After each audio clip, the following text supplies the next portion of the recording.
Mag-cruise tayo guys! And today is day 1 on board the Costa Serena, an Italian cruise ship na nandito ngayon sa Pilipinas for a limited time.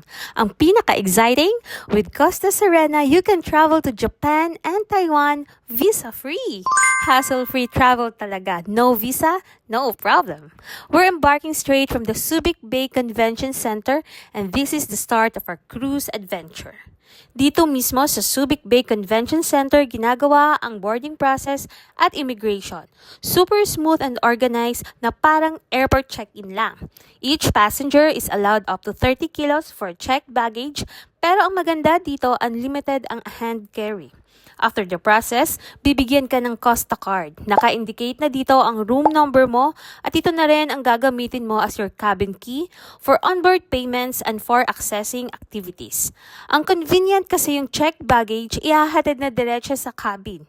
So ang bitbit mo lang talaga ay yung hand carry mo. After that, may bus shuttle papunta diretso sa pier. At doon na, ready nang umakyat sa barko.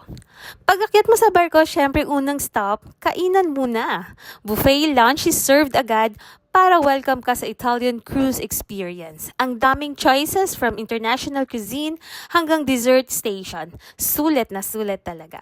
After lunch, pwede ka nang mag-check-in. Naka-indicate na sa ticket at Costa card yung room number mo. Yung checked baggage, ihahatid na diretso sa cabin.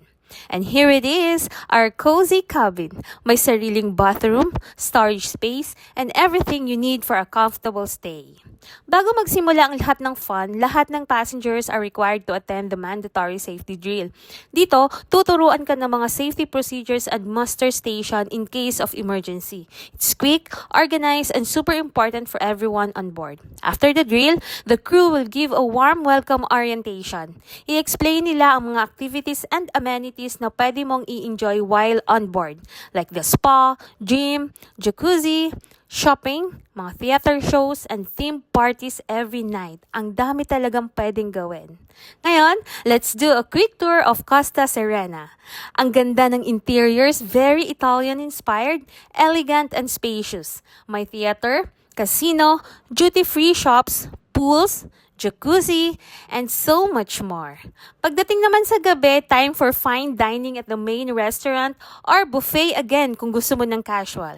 After dinner, may live show sa theater, games, at syempre yung themed parties. Non-stop fun talaga dito sa Costa Serena. So that's it for my day 1 on board the Costa Serena. Kaya kung naghahanap ka ng once-in-a-lifetime travel experience, ito na yon. See you tomorrow for day 2 kasi mas marami pang adventures na naghihintay. Abangan!